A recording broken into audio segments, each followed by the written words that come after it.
রূহ কিভাবে কবজ হয়, এর টোটাল ডিটেইলস, বিশাল লম্বা হাদিস নবীজি বলে দিয়েছেন। প্রথমে নবীজি 3 বার কবরের আযাব থেকে মাপ চেয়েছেন। নবীজির কবরে আযাব আছে, লা হাওলা ওয়ালা কুওয়াতা ইল্লা বিল্লাহ। উম্মতের কবরের আযাব মাপ চেয়েছেন নবী। এরপর নবীজি আলোচনা শুরু করলেন, যখন একজন নেককার, আপনি নেককার কাকে বলবেন? টুপি দেখলে নেককার বলে দিবেন? দাড়ি দেখলে, জুব্বা দেখলে? না না না না, নেককার আপনি বলবেন, কোরআন বলেছে কাদ আফলাহাল মুমিনুন, মুমিন সফল কাম। মুমিন যে সে নেককার। মুমিনের কি কি কোয়ালিটি আছে? আল্লাযিনা হুম ফি সালাতিহিম খাশিউন, নামাজ পড়বে কলব দিয়ে, চোখ কান হাত পা কপাল তো সিজদায় থাকবে, পাশাপাশি হৃদয় সিজদায় থাকবে। ওয়াল্লাযিনা হুম আনিল লাগযি মুরিদুন, এক লাইন অযথা কথা বলবে না।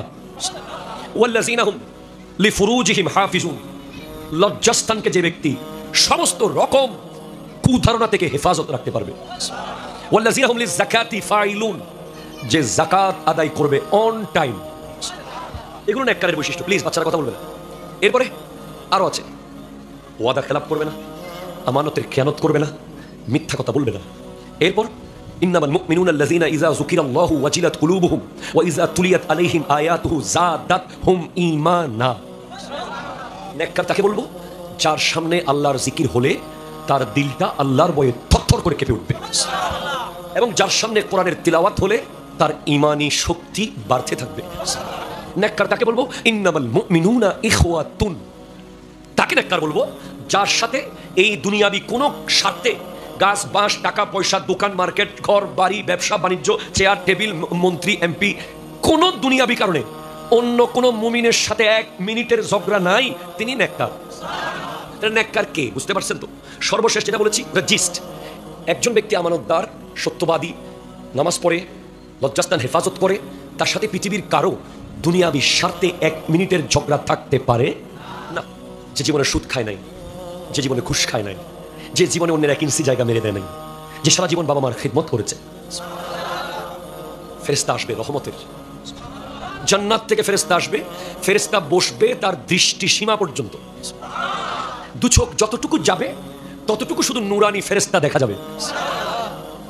এরপর আজরাইল আলাইহিস সালাম সামনে আসবে, এসে বলবে ইয়া আইয়ুহান নাফসুল মুতমাইন্না উখরুজি ইলা রাহমাতিল্লাহি তাআলা, হে পবিত্র আত্মা, আল্লাহর রহমতের উদ্দেশ্যে বের হয়ে যাও।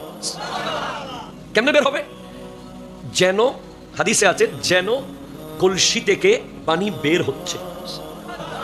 আপনি কলসি থেকে যদি পানি ঢালেন, কোনো কষ্ট আছে? পানির কোনো কষ্ট আছে? নেককারের রূহ বের হবে যেন কলসি থেকে পানি ঢালা হচ্ছে, এত স্মুথলি, এত আরামে রুটা বের হয়ে যাবে। এরপর জান্নাতি সবুজ কাপড় থাকবে, রুটা কপ করে ধরা হবে, ধরে রূহ বের হওয়ার সাথে সাথে গোটা পৃথিবী মেশক আম্বরের খুশবু বের হবে। ফেরেশতারা জুলুস শুরু করে দেবে, প্রশ্ন করবে আজকে কে মারা গেল? এত খুশবু আসমানে, এত খুশবু আসমানে। এটা জোরে বলেন না।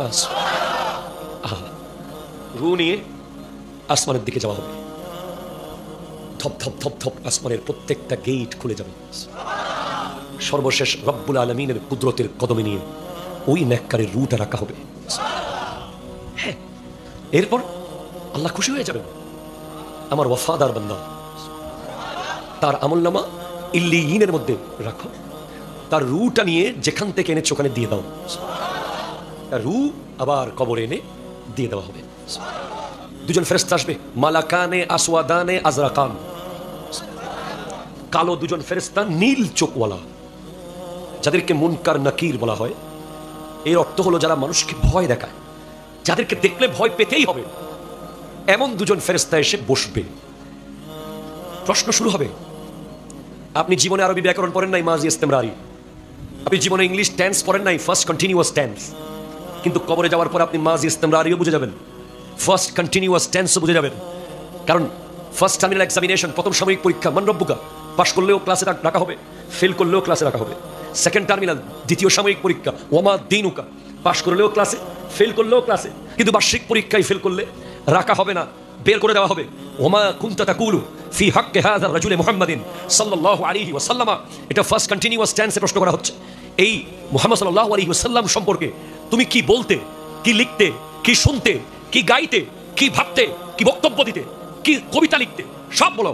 তখন যদি আপনি আশিক রাসূল হয়ে থাকেন, নেককার হয়ে থাকেন, ইনশাআল্লাহ আপনাকে বলতে হবে না, নবী বলে দেবেন তাকে তো আমি চিনি, সে আমার অমুক। তখন ফেরেশতা আপনাকে জাহান্নামের জায়গাটা দেখাবে। সহিহ মুসলিমের হাদিস। এটা তোমার জন্য জাহান্নামে বরাদ্দ ছিল, আল্লাহ এই জায়গাটাকে জান্নাত দিয়ে পাল্টে দিয়েছে নবীকে চেনার কারণে। চ্যালেঞ্জ করে গেলাম এই হাদিসের ব্যাপারে, দেখাতে পারবো ইনশাআল্লাহ। নেককারের অনেক ইতিহাস। বৎকার কি, সুদ লাখে 10,000। আই হাই হাই, কাশ এই হাদিস যদি তারা পড়তো। ঘুষ, টেবিলের তলে টাকা খাওয়া, জুলুম, জায়গা দখল, টাকা মেরে দেওয়া, কথায় কথায় থাপ্পড় মেরে দেওয়া, বাড়িঘর পুড়িয়ে দেওয়া, চেয়ার থেকে ধাক্কিয়ে নামিয়ে দেওয়া, না না না না, অসম্ভব। বৎকারের রূহ, কালো ফেরেশতা আসবে জাহান্নাম থেকে, ভয়ঙ্কর কালো, যাদেরকে দেখার জন্য কখনো আমরা প্রস্তুত নই, যাদেরকে দেখলে সাথে সাথে বেহুশ হয়ে যাবেন। এত ভয়ঙ্কর, এত ভয়ঙ্কর, এত বিদঘুটে চেহারা থাকবে জাহান্নামের ফেরেশতা। আসার পর রূহকে ডাক দেবে, ইয়া আইয়াতুহান নাফসুল খাবিসা উখরুজি ইলা সাখাতিন মিন গাযাবিল্লাহ। বের হয়ে আসো আল্লাহর রাগ এবং গজবের উদ্দেশ্যে। প্রত্যেকটা ফেরেশতা জয়েন্টে জয়েন্টে প্রবেশ করে, শরীরের প্রত্যেকটা জয়েন্টে জয়েন্টে এমন ভাবে রূহ বের করবে, মনে হবে যেন প্লাস দিয়ে প্রত্যেকটা নখ খুলে ফেলা হচ্ছে। মনে হবে পৃথিবীর সব পাহাড় আমার দিকে আসছে, মনে হবে পৃথিবীর সব কাঁটা ফুটিয়ে দেওয়া হচ্ছে, মনে হবে পৃথিবীর সব সাগর ধেয়ে আসছে।